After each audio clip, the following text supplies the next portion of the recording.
오늘 로마서 3장 19절로 22절 말씀, 우리가 알거니와 무릇 율법이 말하는 바는 율법 아래에 있는 자들에게 말하는 것이니 이는 모든 입을 막고 온 세상으로 하나님의 심판 아래에 있게 하려 함이라. 그러므로 율법의 행위로 그의 앞에 의롭다 하심을 얻을 육체가 없나니 율법으로는 죄를 깨달음이니라. 이제는 율법 외에 하나님의 한 의가 나타났으니 율법과 선지자들에게 증거를 받은 것이라.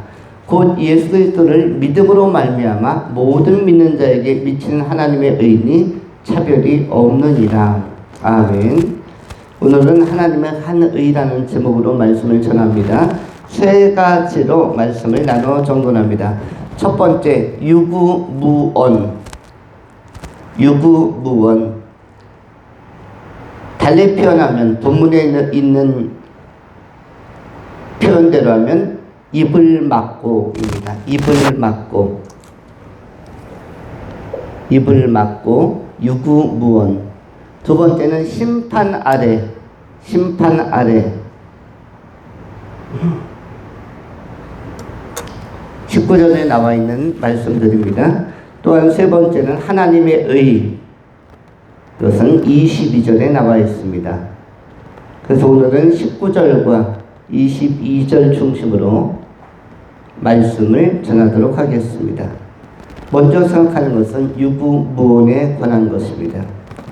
본문에는 어떤 표현이 있냐면 입을 막고라는 표현으로 19절이 시작을 합니다. 우리가 알거니와 무릇 율법이 말하는 바는 율법 아래에 있는 자들에게 말하는 것이니 이는 하고 그 다음에 모든 입을 막고 온 세상으로 하나님의 심판 아래에 있게 하려 합니다. 그러면은 19절에서 아주 핵심적인 용어 중에 하나인 입을 막고가 무슨 뜻입니까? 입을 막는데 어떤 입을 막냐면 모든 입을 막고. 본문을 우리가 읽었을 때 이 문장을 해석할 수 있어야만 합니다. 이는 모든 입을 막고. 이게 무슨 뜻입니까? 우리가 알거니와 무릇 율법이 말하는 바는 율법 아래에 있는 자들에게 말하는 것이니 이는 그 다음에 나오는 것이 중요한 용어라고 했죠. 모든 입을 막고. 이 표현은 무슨 의미입니까? 무슨 뜻이죠? 그 다음에 온 세상으로 하나님의 심판 아래에 있게 하려 합니다. 모든 입을 막고라는 이 표현은 무엇이냐면 한마디도 이렇게 대들거나 핑계를 대지 못하게 하고 입이 있으나 말을 못하게 하고 또는 변명의 여지가 없이 또는 말문이 막히다 라는 뜻입니다. 다른 표현하면 핑계 불가. 이 헬라어로는 스토마 프라소라고 합니다. 스토마 프라소. 입을 막고 핑계 불가. 그냥 선고되는 대로 받아들일 수밖에 없는, 항변할 수 없는, 말로 대항할 수 없는, 핑계할 수 없는, 변명의 여지가 없는 이것이 입을 막고인데 그것이 바로 스토마 프라소. 율법 아래에 있는 사람들은 핑계 불가라는 것입니다. 뭐에 대하여? 하나님의 심판에 대하여. 율법 아래 하나님의 법규, 너희가 아담 이후로 범죄하였으므로 모두가 구원에 이를 수 없다. 한 가지로 부패하여 다 썩어버렸다. 의인은 없나니 한 명도 없다. 라고 할 때 이런 하나님의 선언에 대하여 율법, 십계명이든 구약의 법규든 하나님이 모세나 여러 선지자들을 통해서 조성하고 제정한 이러한 율법적, 계명적 이런 여러 조약들에 대하여 핑계를 댈 수도 없고 대항할 수도 없고 대들 수도 없고 말할 수도 없는, 입은 있지나 말을 할 수 없는 것, 이걸 갖다 유구무원이라고도 하고 핑계 불가라고도 합니다. 최근에 한국에서 무지무지하게 엄청나게 어이없는 황당한 사건이 발생했습니다. 그건 뭐냐면 한국은 한국의 군을 이끌어가는 굉장히 중요한 지도자들이 있습니다. 그 지도자들이 되기 위하여 어떤 사람은 해군사관학교에, 어떤 사람은 공군사관학교에, 어떤 사람은 육군사관학교에 입학을 하고 열심히 공부하고 준비하고 여러 가지 학문과 군사적인 것, 또 국제 정세에 대한 것을 공부하면서 리더십과 자질을 지휘관으로서의 힘을 키워갑니다. 우리 교회도 우리 박성원 집사님의 조카가 육군 중령인가 되는 분이 있습니다. 저희 교회도 청년 시절에 여러 번 와서 예배도 하고, 박주연이라고 있었죠. 꿈은 무엇이겠습니까? 뭔가 나라의 좋은 군사적 지도자가 되는 것, 좋은 장군이 되는 것에 대한 꿈도 있을 것입니다. 그런데 장군이 되기가 어렵고 별 하나 달기도 어렵고 별 넷이 달기는 것은 더 어렵습니다. 그런데 현재 국방부 장관은 거의 군대를 면제받다시피 한 사람입니다. 2등병인가 1등병으로 끝난 사람이에요. 군을 잘 모르는 사람입니다. 요즘에도 동사무소 같은 데 가면은 뭐 행정도 보고 뭐 이렇게 사무보조도 보고 신분운도 하시는 분들이 있는데 그런 역할과 유사한 것으로 군을 마쳤는데 이분이 국방부 장관이 되었습니다. 이것은 한국의 역사에 없었습니다.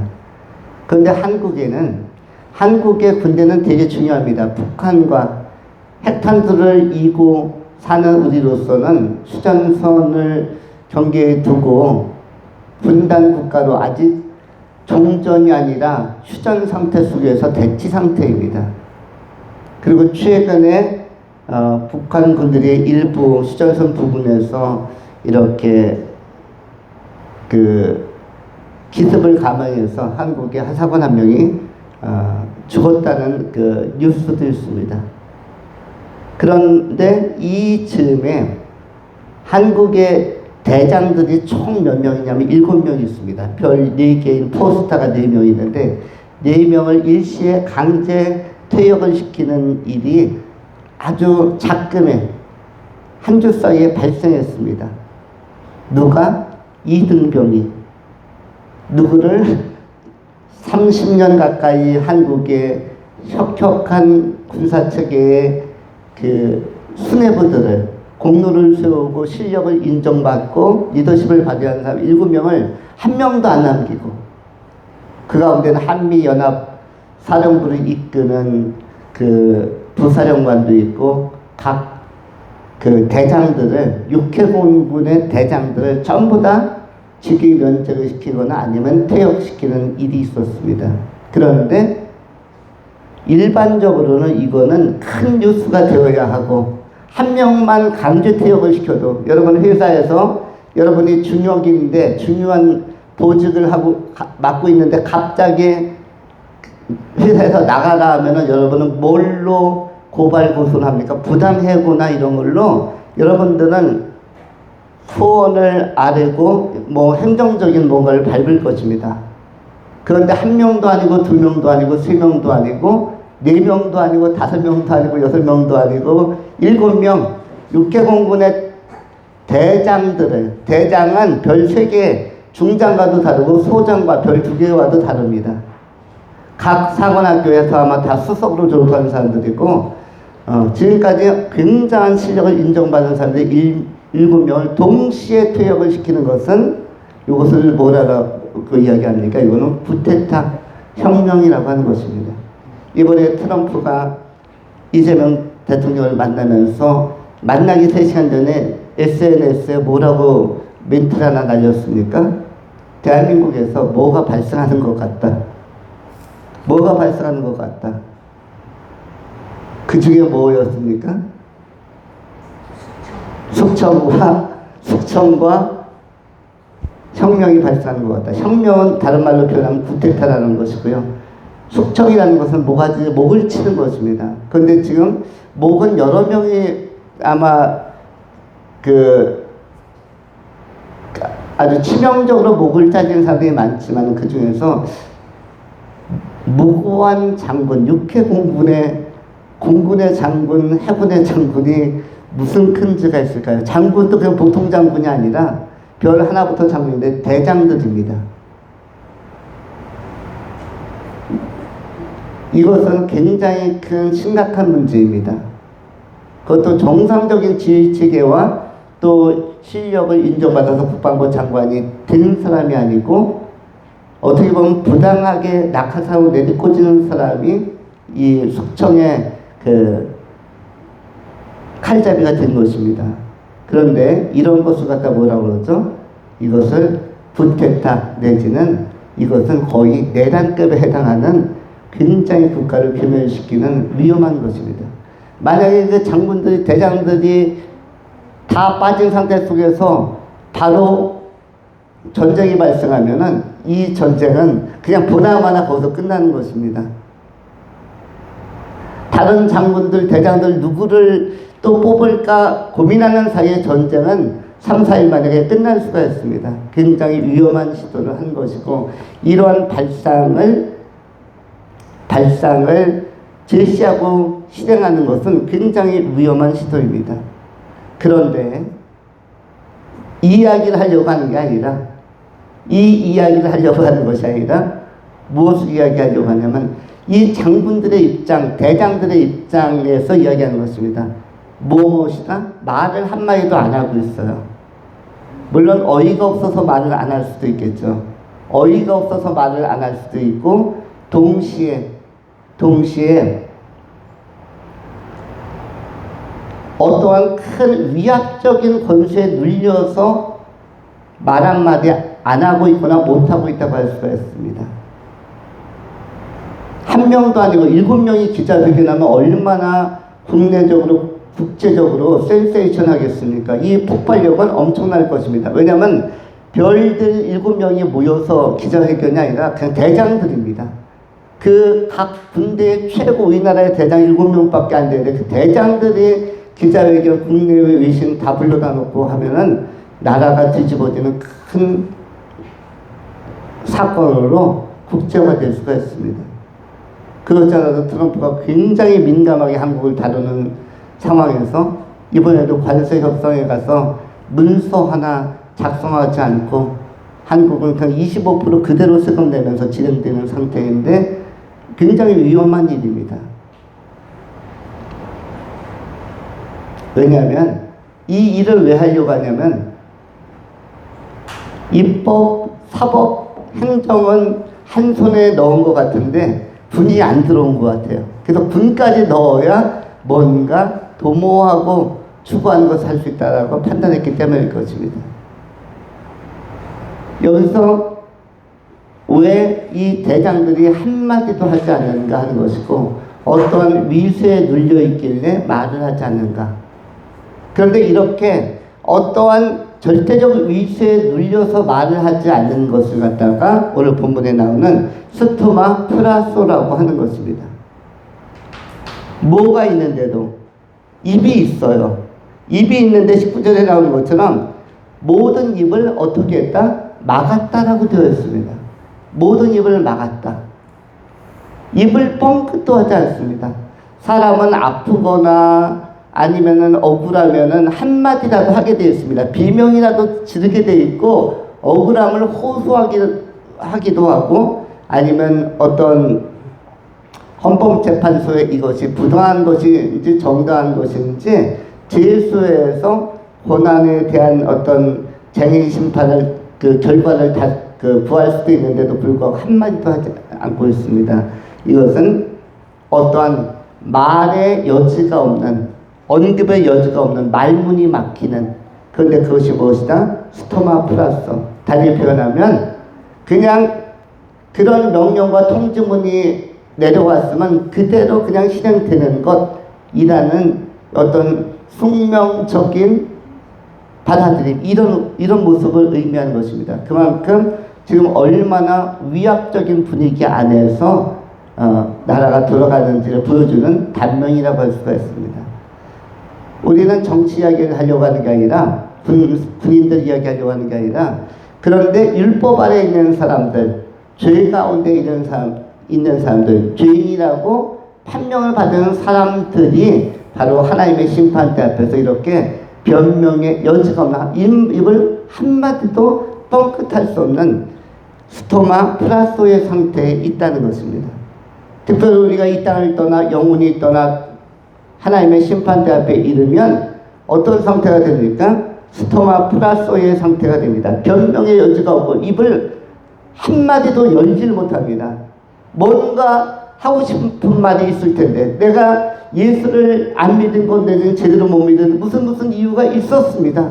나에게도 가슴 아픈 또 쓰라린 또 말 못할 어떠한 것들이 있었기 때문에 내가 예수를 안 믿거나 못 믿은 거지 내가 일부러 그런 것이 아닙니다. 나한테도 한두 번 정도는 백에 하나 정도는 예수 믿을 마음이 있었던 그런 감동도 있었습니다. 라고 한마디 할 만한데 그런데 그 한마디도 할 수 없는 상태가 무엇이다?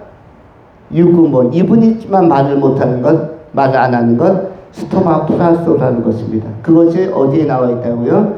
19절에 지금 나와 있는 것입니다. 율법 아래 있는 자는 한 가지로 치우쳐 다 죄인이기 때문에 이 죄인들은 뭘 할 수 없다. 하나님 앞에서 항변 입을 뻥끗할 수가 없어요. 아야는 아프다라는 표현도 할 수 없다는 것입니다. 그냥 지옥 가면 지옥으로 그냥 떨어진다는 것을 의미하는 것입니다. 이와 같이 굉장한 위기 안에 있다. 인간의 모든 실존은 위기 안에 있고 한국도 상당한 위기 안에 지금 있는 것입니다. 한국이 건국 이래로 지금 가장 흔들리는 시점에 들어와 있습니다. 지금까지 어떠한 정부 속에서도 이렇게 많이 흔들려 본 때는 없습니다. 경제 성장률은 0이라고 합니다. 0. 0은 곧 실제로 보면은 마이너스화 되는 것을 의미하고 대기업들은 미국이라든지 해외로 많이 빠져나가는 것을 여러분이 아마 뉴스로 소식을 들었을 것입니다. 그러면 하청기업들은 더 많이 무너지고 청년들의 취직은 굉장히 어려워지는 것입니다. 우리 교회도 청년 한 명이 내년에 대학교 4학년인데 취직하려고 그러면 원서 낼 데가 없을 것 같아요. 우리 조아람 군이 원서를 내려고 해도 낼 만한 회사가 많지 않을 것 같습니다. 왜냐하면 더 이상 직원들을 뽑을 만한 여력들이나 여유가 생기지 않기 때문이고 그러다 보니까 요즘 뭘로 대체하려고 합니까? 로봇으로. 그래서 주식을 내도 딱 하나 통하는 주식, 국내에서 주식하려면 어떤 괜찮은 주식도 지금은 안 통한다. 꼭 하려면 무슨 주식을 해라? 로봇 주식을 해라. 내놓으라 했던 주식들은 다 흔들립니다. 그러나 앞으로 첨단 산업으로 가면서 문제를 일으키는 인간을 대신할 수 있는 대체적 자원, 노동 자원이 바로 로봇이기 때문에 로봇 쪽의 주식은 올라갈 수도 있다. 그리고 로봇은 더 첨단화되어서 아마 방산 쪽에서도 그 로봇 군인들 우리나라처럼 또 인구 전력의 상태 속에서 더 이상 생산 인구나 아니면 젊은 층들이 이렇게 생성되기가 어려운 구조 안에서는 로봇이 아마 미래적으로는 굉장히 혁명적으로 나타날 수도 있을 것입니다. 어쨌든 지금 이야기하려고 하는 것은 무엇이다? 죄 가운데 있는 인간이 하나님 앞에서 율법 아래에서는 다 정죄함을 받았고 죄인이라는 판단을 받았기 때문에 유구무원 스토마 플라소 변명의 여지도 없고 입을 뻥끗할 수 없는 상태 안에 있다. 그래서 우리가 이것을 기억하고 꼭 복음을 지금 기회 있을 때에 받아들여야 된다. 생명을 지금 얻어야 된다. 지금이 구원받을 만한 때, 은혜의 때라는 사실을 기억하고 살아야 할 것입니다. 우리가 두 번째 생각하는 것은 심판 아래입니다. 오늘 본문 말씀 19절에 다 모든 입을 막고 온 세상으로 하나님의 심판 아래에 있게 하려 함이라 라는 용어가 문장에 기록되고 있습니다. 심판 아래, 심판은 크리시스라고 합니다. 헬라어로 크리시스가 심판인데 이것은 뭐냐면 선택, 결정이라는 뜻입니다. 선택, 결정. 어떤 선택이냐? 하나님의 의로운 선택. 어떤 결정이냐? 하나님의 의로운 결정 안에서 천국과 지옥이 결정된다는 것입니다. 그것이 바로 심판 아래 크리시스라는 단어입니다. 하나님은 천국을 정확하게 천국 갈 사람들만 천국을 보냅니다. 천국은 누가 들어갑니까? 천국 진짜로 가야 되는 사람, 들어와야 될 사람들이 천국 가는 것입니다. 천국은 대단히 좋은 곳인데 하나님의 의로운 판단, 그리고 오차가 전혀 없는 판단과 분별 안에서 하나님의 선택에 의하여, 결정에 의하여 정확한 채점에 의해서 천국 갈 사람들이 선발되는 것입니다. 그런가 하면 또 다른 결정이 뭐냐면 지옥입니다.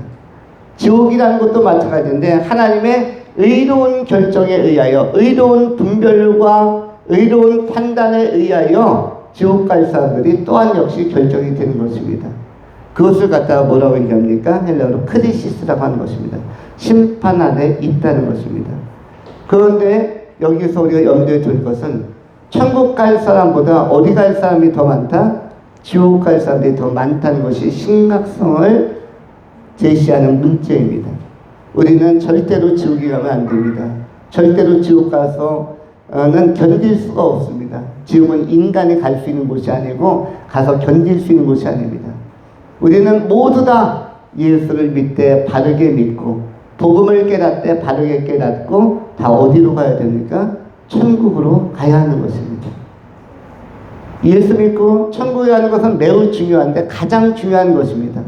이 땅에 많은 일들이 있고 중요한 것들이 있지만 이 세상에서 잘 되는 것보다, 돈을 버는 것보다, 성공하는 것보다, 권위와 권력을 유지하는 것보다 더 중요한 것은 예수 믿고 천국에 꼭 가는 사람이 되는 것이며, 이것은 결코 후회할 수가 없는, 그리고 지금 결정할 수 있는, 지금 우리가 믿음으로 반응함으로써 획득할 수 있는 매우 중요한 미션이기도 한 것입니다.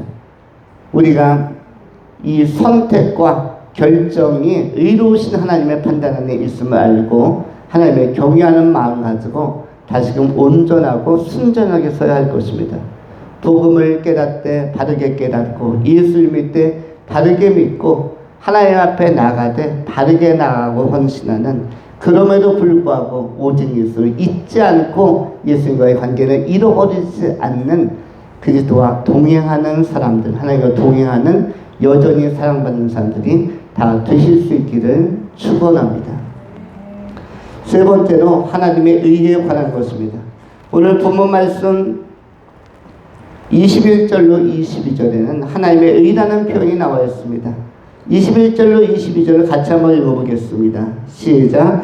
이제는 율법 외에 하나님의 한 의가 나타났으니 율법과 선지자들에게 증거를 받은 것이라. 곧 예수 그리스도를 믿음으로 말미암아 모든 믿는 자에게 미치는 하나님의 의니 차별이 없느니라. 아멘. 21절에 하나님의 한 의라고 표현되어져 있습니다. 율법 외에 하나님의 한 의가 나타났다. 22절에 곧 예수 그리스도를 믿음으로 말미암아 모든 믿는 자에게 미치는 하나님의 의니 차별이 없느니라.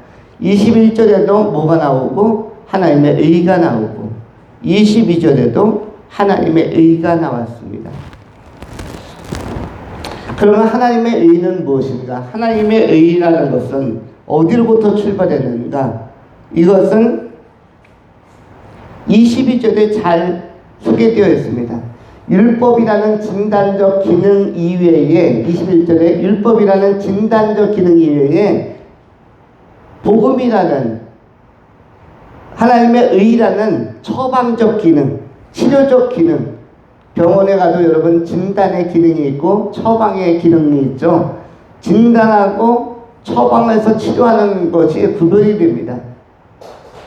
청진기로 또는 여러 진맥을 짚으면서 진단하는 것, 엑스레이 찍으면서 MRI 촬영하면서 진단하는 것과 치료 처방은 다른 단계라고 할 수가 있습니다. 그런데 하나님의 의라는 것은 율법과 무엇에 있어서 구별이 되는가? 율법이 진단의 기능이라면 하나님의 의라는 것은 처방과 치료의 기능이라고 할 수가 있습니다.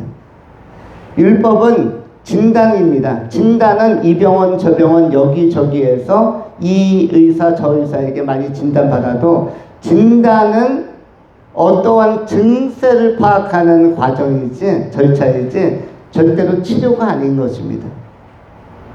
그래서 진단은 진단일 뿐인데 율법은 치료적 기능이 없습니다. 율법은 지키려고 애쓸 때 잘 안 된다. 조금 여기가 아프고 저기가 아프고 여기가 이상이 있는 것 같고 저기가 이상이 있는 것 같고 이런 치료적인 그런 확인적인 것이고 방향 제시의 기능일 뿐이지 여기에는 처방이나 치료가 없는 것입니다. 치료는 오직 어디에 나타납니까? 복음에 나타나고 하나님의 의로부터 치료와 그리고 완전한 회복이 나타날 수 있는 것입니다. 그러면 이 하나님의 의라는 것이 21절로 20절에 나오는 하나님의 의라는 것은 22절에 뭘로 기반해서 나타나는 치료적 역사인가? 그것은 곧 예수 그리스도를 믿음으로 말미암아 믿는 자에게 임하는 것이라고 말씀합니다. 믿음으로 말미암아. 이 22절에 나오는 믿음은 피스티스라는 것입니다. 피스티스라는 것인데 헬라어 페이도라는 단어에서 나왔습니다. 페이도, 헬라어 페이도는 확신하다, 확신하다 내지는 설득하다. 하나님이 복음으로 설득하는 것입니다. 여러분 예배도 하나님께서 선포를 통해서 성령께서 여러분을 설득하는 과정입니다. 안 믿는 사람을 믿게 하고 불확실하게 믿는 사람을 확실하게 믿게 하고 하는 설득적 기능, 페이도적 기능, 페이도적 역할이 지금 수행되고 있는 것입니다. 누구의 주관 안에서? 성령의 감동, 성령의 주관 안에서 페이도의 역사를 통해서 설득하고 확신하게 하고 설득하고 확신하게 하고 듣고 믿고 풀어주는 말씀을 내가 경청하면서 거기에서 이 설득이라는 과정을 통해서 하나님의 감동으로는 설득을 통해서 내가 확신에 이르게 되고 결단하게 되고 그때 하나님의 의가 나타난다라고 말씀하고 있는 것입니다. 복음에는 설득력이 있습니다. 십자가는 하나님의 설득하는 과정, 감동적인 그 설득은 십자가에 서 계신 도열의 능력에 있고 도열의 의미에 있고 부활의 사건이 바로 하나님의 거룩한 설득력의 그 표상이라고 할 수 있고 절정이요 모범이라고 할 수 있는 것입니다. 바로 이 페이도 확신하다 설득하다 해서 피스티스 믿다 믿음이라는 것이 나온 것입니다. 우리가 의로워질 수 있는 것은 우리의 행위로는 아닙니다.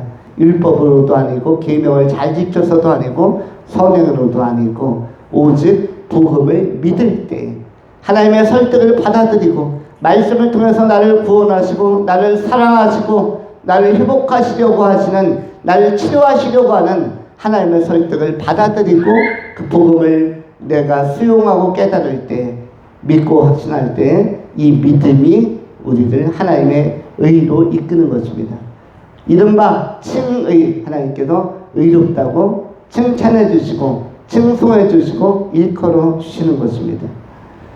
우리가 유구무원 스토마 플라소의 상태 속에서 변명의 여지없이 율법 아래 있는 자로 심판 안에 처하게 되었습니다. 그러한 하나님의 신중하고 그리고 엄정한 선택, 이 크리시스의 위기 안에서 인간이 실존적으로 살고 있는데 이것을 극복하는 길은 무엇이다? 하나님의 의만이 우리를 구원하고 우리의 문제를 해결할 수 있다. 바로 하나님의 의는 무엇으로부터 출발한다? 믿음으로, 복음을 믿음으로, 하나님의 설득에 공감하고 믿음으로 반응함으로 말미암아 그 확신 속에서 우리는 의롭다움을 받고 구원에 이르며 하나님의 선택에 의하여 하나님의 크리시스에 의하여 역시 구원에 이르는 것입니다. 지옥에 떨어지는 것도 크리시스 심판이고 구원 받는 것도 무엇입니까? 역시 하나님의 선택인 것입니다. 우리는 이 하나님의 크리시스 안에서 위기적 매우 만만치 않은 실존을 살고 있지만 예수를 믿음으로 복음을 받아들임으로 하나님의 설득에 공감하고 믿음으로 수용함으로 말미암아 천국에 다 들어가는 의롭다고 인정함을 받는 귀한 승리자들이 참다운 그리스도인들이 다 되실 수 있기를 축원합니다. 기도하겠습니다. 할렐루야. 존귀하신 하나님, 오늘 율법의 의미와 그리고 심판의 엄정성과 또한 하나님의 의로서 우리를 구원하신 능력을 상고하였습니다.